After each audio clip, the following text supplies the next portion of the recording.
सुनिए, जब विदेश से कहा गया था 20 फरवरी में स्क्रीनिंग स्टार्ट हो गई थी, पूरे देश, हमारे प्राइम मिनिस्टर ने कह दिया था कोई नहीं आएगा बिना चेकिंग स्क्रीनिंग के। अरे भैया आप पूरा इतिहास मत बताइए, बहुत बार सब इतिहास देख चुके थे। आप सिर्फ इतना बता दीजिए बिलाल खान कि क्यों छिपा कर रखा आज तक। क्या करें, क्या छुपा के रखा, क्या नहीं छुपा के रखा, उसका भी पता चल जाएगा आपको। क्या आप कहना चाहते हैं? नहीं, क्या कहना चाहते हैं? आप एक तरफा नहीं दिखा सकते। पहले आप जो बोल रहा हूँ मेरे भी सुनिए ना भैया, प्रशासन ने इनको मजिस्ट्रेट ने जेल भेज दिया है, ये आपको मालूम होगा। धाराएं बताऊं तब आपको समझ में आएगी बात। समझाइए, मैं आपको कह दूंगा, मुझे मत समझाइए धाराएं।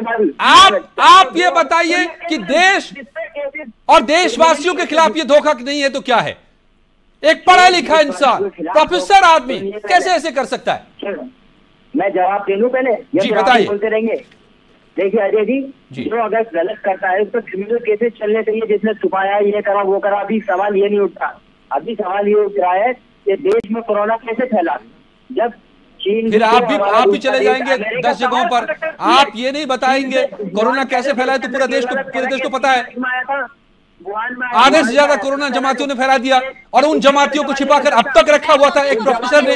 ये देश समझना चाहता है, आप बता सकते हो तो बता दीजिए, इधर उधर की बातें ना कीजिए आप। जो लोग हैं जहाँ कोरोना फैला है उनको आप अपने पास रखो, छुपा के रखो, ऐसे फैले कोरोना। छुपा के रखो। जमातियों ने जो छुपा के रखे ना, आप एक वायरस सारे लोगों को छुपा के रखा, ये इस वजह से कोरोना फैला है। जो ये क्वेश्चन कर रहे हैं ना कोरोना कैसे फैला, पहले ये बताइए, ये ऐसे ही फैला, विदेशियों को क्यों आपने छुपा के रखा?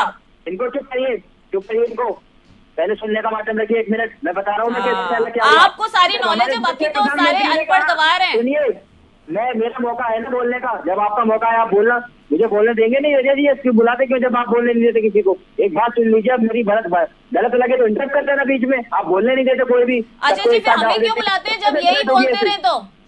ओके बोलने नहीं दे रही है। ओके, मौका दीजिए 30 सेकंड। आपको तो मैंने 2 मिनट तक मौका दिया, आप यहाँ वहां की बातें कर रहे हैं। आपको मैं फिर से दे रहा हूँ 30 सेकंड का समय। अगर आपके पास जवाब है बिलाल खान तो प्लीज बता दीजिए। मेरे पास जवाब है, सुनिए, बताइए। हेलो, यस अजय जी आवाज आ रही है मेरी? आ रही है, दुरुस्त आवाज आ रही है। बताइए प्लीज कि प्रोफेसर शाहिद ने ये क्या किया, क्यों किया? देखिए, जब देश के अंदर, मैं बता रहा हूँ, 15 तारीख में हमारे प्रधानमंत्री ने आदेश दे दिया था कोई भी फ्लाइट, फॉरनर फ्लाइट आते, कोई भी लोग आते हैं उनकी स्कैनिंग होगी, यहाँ पर देश में नहीं आएगा। वुहान से पहला केस 30 तारीख में केरला के अंदर आया था, वुहान से आया था। जो चाइना से अमेरिका सवाल कर सकते तो हम क्यों नहीं कर सकते? हमारा 130 करोड़ का देश है, हम आंखों में आके डाल के सवाल कर सकते हैं चाइना से। जब वहाँ की प्रेस सवाल कर सकती है, वहाँ की मीडिया सवाल कर सकती है, तो हमारे देश की मीडिया सवाल क्यों नहीं कर सकती अमेरिका से? ये बताइए आप पहले मुझे। क्या बता रहे हो यार आप? सुनिए, आप तो इंटरनेशनल पॉलिसी की बात करने लगे। दूसरी बात सुनिए, आप फिर सवाल का जवाब नहीं दे रहे, यहाँ वहाँ की बातें कर रहे हैं आप। मौलाना ने कहा क्वारंटाइन होने की जरूरत है लोगों को, जो अगर जो जमात से जुड़े हुए थे, मरकज से आए थे, वो लोग क्वारंटाइन हो जाए, अपने आप को डॉक्टरों को दिखाएं, डॉक्टरों का समर्थन करें, नर्सिस का समर्थन करें। जो नहीं करते हैं उन पर कार्रवाई होनी चाहिए। लेकिन आप फेक न्यूज़ बना के वहां से 145 जमाती पकड़े गए। क्या जब दिल्ली में 38 लोग कल पॉजिटिव पाए गए तो तुगलकाबाद में वो जमाती थे क्या? आपके पास जवाब नहीं है, आप भी यहीं वहीं की बात कर रहे हैं जैसे मौलाना साजिद रशीदी के पास कोई जवाब नहीं है। आज आपके पास भी जवाब नहीं है। दिलशाद गार्डन नेहा किस तरीके से ऐसे लोगों से निपटे? अब बता दीजिए देश को। देश बर्दाश्त नहीं कर सकता भाई, देश मौत के मुहाने पर खड़ा है इंसान, और कुछ नहीं, प्यार से नहीं समझने वाले। जी नेहा शाली प्यार से नहीं समझने वाले, इनको दूसरी भाषा समझ आती है।